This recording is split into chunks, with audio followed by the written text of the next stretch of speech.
Hey guys, and welcome back to Mad About Skin. If you are new to our channel, welcome. Thanks for joining us on this video. Here at Mad About Skin, we're passionate about helping you make the most out of your skin in 2020. If you're one of our regular subscribers, thank you very much for your continued support. And in today's video, we're going to be looking at acne, what it is, why it happens, how you can tackle it, and really getting to the bottom of what is quite a problem issue for a number of people. This video has been requested quite a few times by subscribers. I do have a video which I'll link up here around my acne skincare routine, but I think what I want to do in this video is tackle it at a little bit of a different angle. So look at what is acne, what causes it, and what products we can really incorporate into our existing routine to help calm that down. Hopefully you'll find it useful. If you do, make sure you comment, subscribe and like this video. I really want to start with what is acne. Well, its basis is blocked pores. Blocked pores in the skin, which leads to a build-up of pustules, bacteria and inflammation, which then appears on the skin either as whiteheads, blackheads, or you'll get that really cystic, those red under the skin bumps that are really hard to tackle and can be often quite painful. At some point in our lives, almost all of us will experience breakouts of some description. They can be caused by a number of things. Most common is obviously hormone changes, so around times of hormone change, adolescence, when you're going through puberty, through to sometimes people get it during the menopause at a later life. Things like if you were to change your birth control, or even just after pregnancy, during and after pregnancy, our hormones levels change and our skin is very responsive to that. Those changes, those fluctuations can really upset the amount of sebum which is produced by our body, which can then lead to things like clogged pores or cystic breakouts underneath the skin. And it's that's one area that you tackle. There are other reasons why you might be getting acne, so not having an improper skincare routine can be one of those reasons. So your skin is congested because of the environmental pollutants. We live in a world where, depending obviously where you live, but there can be a lot of atmospheric pollutants, lots of particle matter, and the job that you might be doing might be particularly dirty, let you come into contact with either bacteria or dirt or something that's sitting on the skin, getting into the pores and you're not fully removing. So that's why a really, really good cleansing and exfoliation regime is really good at combating this.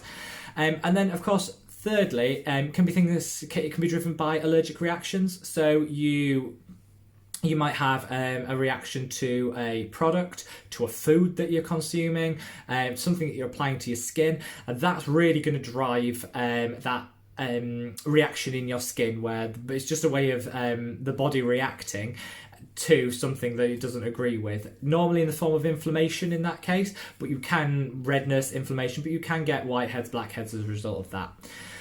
So I guess, where do we start with tackling acne? I would say, first of all, I've had acne for all of my life. Since I started breaking out when I was about 13, I know how much it does to damage your self-confidence and really undermine your self-esteem. So, first of all, do your best to not let that get you down. Everybody suffers with breakouts at some time, and I know it's really, when your skin is the first thing people see, it can put a barrier up to social interaction. If you've got acne, I certainly found it made me more reserved as a person. That's why it's really important to tackle the issue before it has that impact. If your acne is really painful, really excessive, cystic in nature, so that's when they get those under the skin boils almost that are quite painful. If it's leaving scarring, so if it's leaving pits in the skin or it's leaving marks that just aren't healing over time, that's when you really just need to go and see a dermatologist or a doctor. At that stage, you really need some medical assistance to really get to the bottom of what is causing that, and there's other ways of dealing with that, and I'd say just go and see a dermatologist as soon as possible to get your course of treatment started.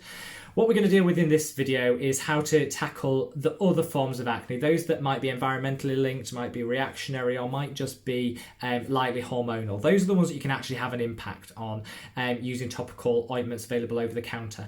Anything more than that, especially if there's a risk of scarring, please go see your dermatologist, go see your GP, your doctor, and get on a course of treatment that they'll be able to prescribe for you.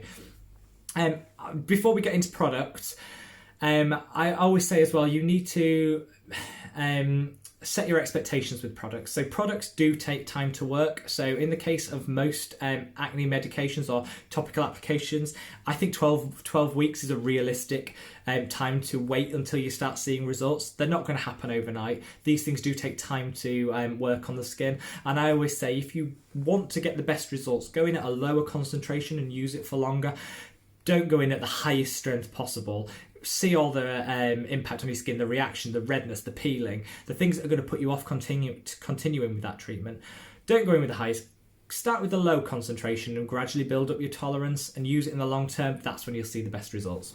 So, products that you can expect that I think are really going to help get this. Well, the number one product for fighting acne, for fighting breakouts, is salicylic acid.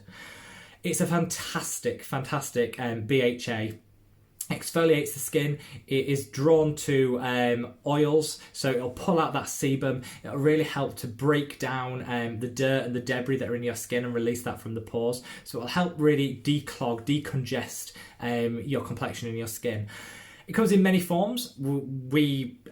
My preference is for a toner, so if you can find a salicylic acid toner, that's great because you're leaving it on the skin. They do cleansers, but I think that's too wash on, wash off. I want, if it is the key active that's going to be fighting my issue, I want it to be left on the skin. So I'd recommend a salicylic acid toner. They also do some concentrates, some serums. I've got one here. This one's from the Nip Fab. This is their salicylic fix concentrate, 2%. When you're looking at concentrations for salicylic acid, 2% is the maximum you're going to be able to get over the counter, and really the maximum that you want to be applying to your face. So if you can find 2%, fantastic.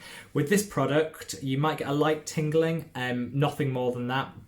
It's a really lovely product for exfoliating that skin. Again, you're going to have to use it religiously, and I'm talking every evening for maybe 6 to 12 weeks before you start seeing that results, but you will start seeing results. Blackheads will be diminished. You'll start seeing those pores being cleaned out, and it'll really, over time, lessen the amount of persistent breakouts that you get. So definitely include a salicylic acid in your routine, be it in a toner or a leave-on serum. Fantastic addition. You also need to make sure that you're properly exfoliating the skin. So if you're not using a salicylic acid exfoliator, so say you're going in with like the serum that I recommended there, do still use an exfoliator. So I'm currently using the glycolic acid 7% toning solution by The Ordinary. So I'd use that in the morning if you're using your salicylic in the evening. I wouldn't overload the skin, but use it interchangeably. And what this will do is it just breaks, you have a layer of dead skin in effect, or dead skin that's stuck to the skin and bonded onto the other skin. This will break down those bonds and just let the skin release those dead skin cells, slough it off so you're not so you don't have as many breakouts because your pores aren't clogged with the debris and the dead skin cells which accumulate from not properly exfoliating. I like to get into a routine with my exfoliation. I don't remember to do it. If I've got an exfoliator that's once a week, twice a week, I don't think that's the optimum.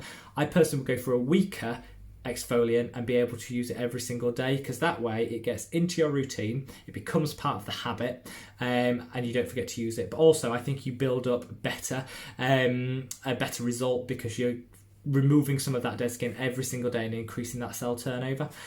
This is a great product. There's loads of other AHA exfoliators. Glycolic acid I think is the best, particularly with acne skin, but it's up to you which one you want to use. What I would do is stay away from we'll talk later in the video around this, but stay away from scrubs, the physical exfoliation, because that's going to aggravate the skin, and I just don't feel that you need to do it. So don't get a physical abrasive exfoliant, go for a chemical one like an AHA cleanser. That moves us on to actually cleansing the skin. So I think it's really important when you've got acneic skin, when you've got skin that's prone to breakouts, prone to clogging, that you do cleanse, because that's taking off all those environmental pollutants that are sitting on the skin, taking out some of the dirt and the grime that's in the pores. But make sure you use the right cleanser. So nothing that's too heavy, nothing that's going to leave product on the skin that might be clogging the pores. And certainly don't use anything that's too harsh, something that's going to strip the skin, because what you don't want to be doing is removing all the oils in your skin, so your body works overtime to replace them and creates even more oil. I have always, and I've recommended this on my channel before, always recommend the Squalene cleanser by The Ordinary. There's loads of Squalene cleansers out there, so look out for one that works for you. But this great price point, great product, doesn't clog the pores, washes off really nicely, and I think is really, really good for all skin types, from acneic right the way through to dry. If you want to be really, if you want to use a balm or a slightly heavier cleanser, especially if you're wearing makeup during the day, by all means do, but I just look on the back. So what you want it to say on the back is non-comedogenic. So what that means is it won't clog the pores. So if it says non-comedogenic on the back of the product, that means that it's safe to use for somebody that does suffer with clogged pores or is more prone to clogging. This is a fantastic product. There's loads of other cleansers out there, but I give this one a look if you can. If you want something that's more of a foaming, because some people don't like that oil consistency when they have oily skin. Just because oils doesn't create more oils and isn't going to make your acne worse, but I do know, because I've suffered with it for years, the idea of putting oil on your skin does freak you out if you have oily skin anyway. So if you're wanting a more wash on, wash off cleanser, maybe one that foams, or there are some great ones out there. Peach and Lily do a fantastic foaming cleanser which doesn't strip the skin. I'll link it there. But that is a little bit more on the pricey side. Neutrogena do a fantastic foaming wash that again won't strip the skin and does have a few spot fighting ingredients in there, so I'll link it there again. That's a cheaper alternative for that, but cleansing is a must. You have to cleanse. Then adding in a niacinamide, so a B vitamin solution. This one is the one by The Ordinary. This is niacinamide with zinc. What that'll do is help regulate the sebum production in your skin. Again, takes 6 to 12 weeks to really see those differences, but you will see that difference, so bear with it.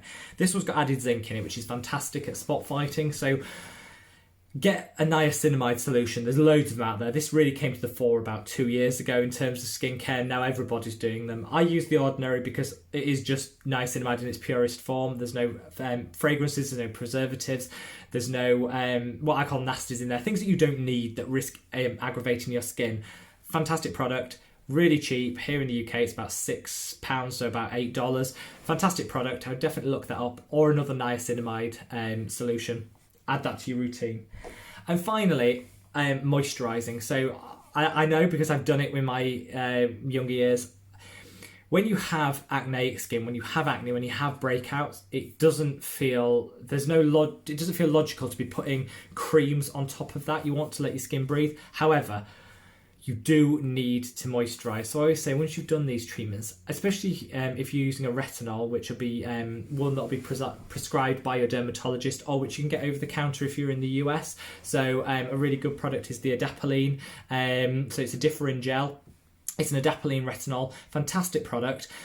Available over the counter in the US, so I definitely pick that up as your first line. Use it in the evening and you'll see results after 12 weeks with that. In the UK, it's not actually possible to get that over the counter, it's prescription only, but speak to your GP about it, because a retinol will really help that cell turnover, help remove any discoloration, and really, really slough off that top layer of skin which is clogging the pores. Whatever you do, some of these products are going to dry the skin. So it's really important to moisturise, even though it seems that the drier the better when you've got oily skin. It's not the case. You've got a skin barrier that is there to protect the cells of the skin, and you need to keep it hydrated. So just use a simple fragrance-free moisturiser. Don't use anything with too many harsh chemicals. Don't use anything that's going to strip the skin. Use something that's going to add back into the skin, but is simple and not going to clog the pores. I've spoken before about the natural moisturising factors by The Ordinary. A fantastic product. I definitely recommend that to people if they're looking for a basic, cheap, no frills moisturiser that's not going to clog the skin. But if you are looking for a different brand, there's loads out there. Again, just look on the back for the non-comedogenic on the back, because that'll just give you the assurance that it's not going to clog your pores when you use it. Make sure you finish with a moisturiser, because that'll seal everything in. So hopefully that's given you the idea of the products that you need to use to tackle acne. What I would say is let's go through some myths and some things that you just shouldn't be doing. So first of all, a myth is that makeup makes your acne worse. I know how difficult it is when you've got acne and you want to hide from the world and your solution is to cover it up. It is a total myth that your makeup is going to make the acne worse, providing you allow your skin to breathe. Now that is by having some makeup free days, especially if you're just around the house or at weekends. Having some makeup free days is really essential, but making sure you cleanse properly. So if you cleanse, if you get all of that makeup off, if you remove it properly and make sure it's not going into your pores, there is no problem. If you want to cover it up as your stopgap while you treat the problem, absolutely go ahead. It's really key to your confidence. And what I think there's this misconception that you have to be out there exposing everything to the world that you're not confident with. You don't, but you do need to cleanse properly. I've got a video which I'll link here about cleansers. There's the double cleanse method that can help if you're wearing quite heavy makeup, but there's also which cleansers to use for oily and acneic skin. So just cleanse properly, but you don't have to avoid makeup. The second misconception is scrubbing is the solution. It isn't. If you've got dark marks on the skin left by breakouts that just are fading over time, what you need is a good serum, a good vitamin C serum to lighten that. You need a good exfoliant, chemical exfoliant. I've talked about the AHAs here. That's important. What isn't going to help is getting a really harsh abrasive, often with nut particles. So it might be an apricot or a walnut scrub, and scrubbing the skin. That is the worst thing you can do. What that's doing is it's causing micro tears in the skin. It's causing inflammation. It's probably going to cause hyperpigmentation because of all the inflammation and the redness that you're creating in the skin. Your skin then has to heal all that damage you're doing before it can then start to heal the acne and the breakouts. So whatever you do, I know because I've done it myself, the temptation is to scrub to get at that skin. Please don't do it. Put away the abrasive manual exfoliant and get a good chemical exfoliant. I spoke about the glycolic acid here, wonderful, but there's loads of other ones out there. Yes, exfoliate, but whatever you do, don't scrub. And third of all is food. So people can be quite judgmental when it comes to acne. They don't understand it, and so what people will often accuse you of, you're eating the wrong thing, you're eating too much fatty food, you're not eating healthy enough. I had one of the healthiest diets going when I was in my teens, and I still had quite bad cystic acne. Diet does play a part in all of these things, particularly because you might have trigger foods, so things that do flare up, especially if you've got a mild allergy. Dairy is a really common one, so a lot of people find that dairy can be a trigger for them. That's fine. Try and cut these things out and work, but don't cut out all bad foods and think that that's going to solve your acne. It's not. And if people are judgmental and say it's because you don't you wear too much makeup or you don't eat the right things or things, educate them and say, actually, whilst that can be a small fraction of what is causing the acne, the vast majority is hormonal or based on your skin structure. It is not based on what you eat or what makeup you wear. So just re-educate people and don't allow that judgmental feedback to undermine your confidence, as I allowed it to when I was in my teens. And I really wish I could go back and say to them, actually, do you know what?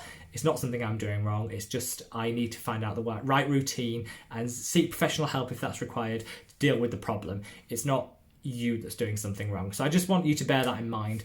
Hopefully this has been useful. If you're suffering with acne, hopefully you can take some of these tips, some of these products and work them into your routine.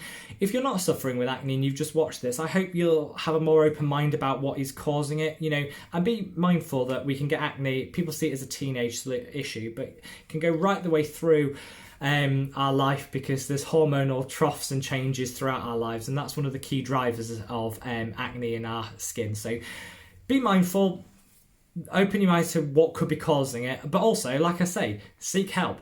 Either with adding these products into your routine and really working on a good, thorough skincare routine and giving that 12 weeks to bed in, or speak to your dermatologist, your esthetician or your GP, your doctor, and they'll be able to recommend some products for you and prescribe some stronger products if these aren't working. So good luck with your skin, guys. I wanted to let you know if you use any of these results, any of these products, if you've got any great results with them, I'd love to know. Share any feedback you have. If you haven't already, like this video, subscribe to the channel, and look forward to seeing you in the next video. Take care, guys. Bye.